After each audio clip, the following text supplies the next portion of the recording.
Thank you for coming. I'll be reading from my short story titled What We'll Do. The cabin on the hill feels empty now. The quiet makes it hard to sleep, even with the dog I traded for last week. The man that gave him to me had a missing tooth that made his grin grow wild. He told me he brought the dogs all the way from Cincinnati, where my father came from, and that is why I gave him my best cooking pot in return. The dog is a good dog, just as the man promised. He rolls in the ashes of the hearth and sleeps under the blanket with me and barks at the crows in the yard. And even with all that noise, I think of my father, what he would say. How his laugh would fill this room if he were here to see that soot-covered nose. It was my father who taught me to draw. He went about it differently, coaxed shapes from wood with his carving knife, but he helped me find what was hidden, to see what wasn't there in the first place. Now he's not here. The bed straw ticking carries his smell. I find his gray hairs on the quilt. His razor strap hangs on the wall, but he won't use it again. I don't try to draw my father, because drawing him will bring him back. I saw his boat go down by the river mouth, sea swallowed. Not even a hand lifted to say goodbye. He died the week before my 15th birthday, and I wonder how people keep track of their age when they're alone, when there's no one else there to mark progress or see the changes worked into the skin. In the weeks of a wet spring, the rain moves things down hillsides. It soaks my dress to a darker color and crimps my hair and leaves an iron taste in my mouth. The dog and I watch the water drip from the pine needles. When the food gets low, I make a pass through town. I draw a portrait of the schoolteacher's baby in exchange for a book of sonnets. I draw the tavern keeper's good horse for a loaf of bread and some salt pork. It's not much, but I have what I need. I have a roof and a pair of boots that keeps out the mud. I have my father's good wool coat to wear on cold nights. I have my hands and the things they can conjure. And when Mrs. Kimball comes to my door, I know better than to reject her offer. A portrait of her young son for 10 pounds of potatoes and raspberry preserves shining bright as blood in their glass jars. Does it matter so much that her son is dead? 3 days dead and in the ground? The morning after Mrs. Kimball knocks on my door, I wake early and walk to their place on the other side of the hill. The yard is strangely quiet. Mrs. Kimball lets me in. She's alone. Their cabin has 2 rooms, and the ceiling is straight, and there's a solid black stove in the corner glowing, so much nicer than my hearth made crookedly from river stones cemented together. I smell wet wool and lie. I'm glad you decided to come, Mrs. Kimball says. She's wide-shouldered, a strong woman, but her hair is already thinning in places, and her face looks tired. I wish I had more to give you, but don't, I say. It's enough. You must know what it's like, Mrs. Kimball says, with your father gone. I thought it would be all right, burying him, but I can't stop thinking about him down there. Soon he'll be gone, and I have nothing, no picture, clothes all burned, everything he touched burned. Willis didn't want to risk catching it. You know what it was, I asked. Fever, she says. His body's so hot, and we couldn't get him warm. Barely turned 7 just last week, barely 7, and Willis gone. He didn't know what to do. Her mouth is starting to tremble, so I ask her, where'd you bury him? She shakes her head. Behind the house, up on the hill between the 2 oaks. It's dry as it's going to get up there, better than the cemetery.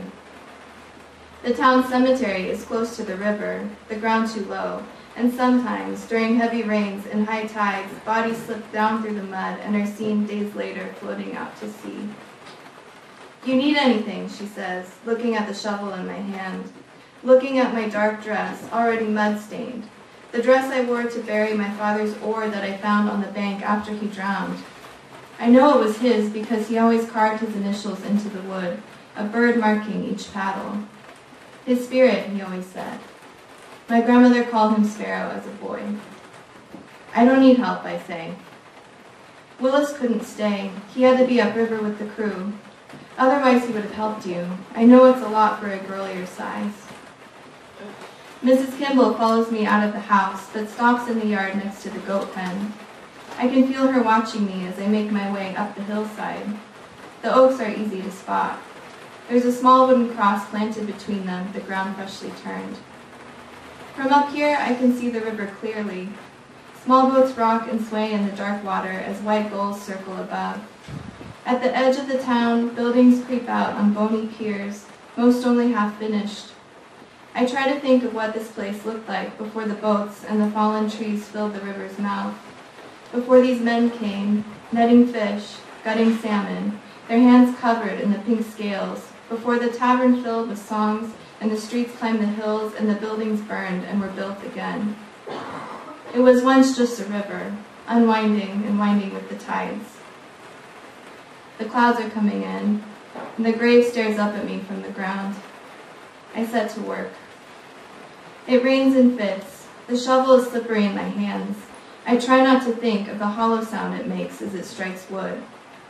The coffin comes up easily enough, not buried too deep, the ground still loose around it. I wonder if Mrs. Kimball is watching me from the cabin window.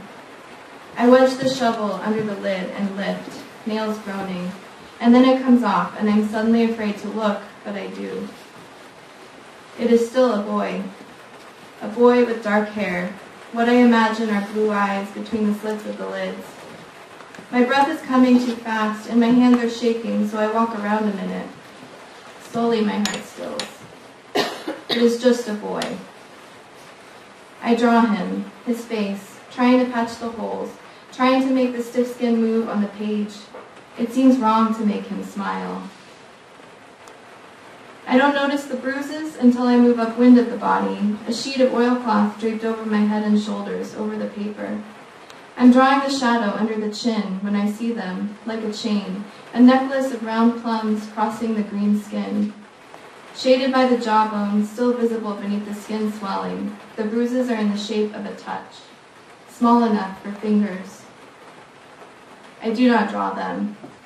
I draw the face, the mouth in a line. I draw the nose, the fine brows. I draw him sleeping. I draw him awake. I draw his hands folded on the worn cotton of his shirt that was once white, but has taken the colors of the earth and the rain, has yellowed and smells of leaf mold and sickness. It's only a day, a morning seeping into afternoon. I draw. I watch the crows flap from tree to tree, waiting for my work to finish.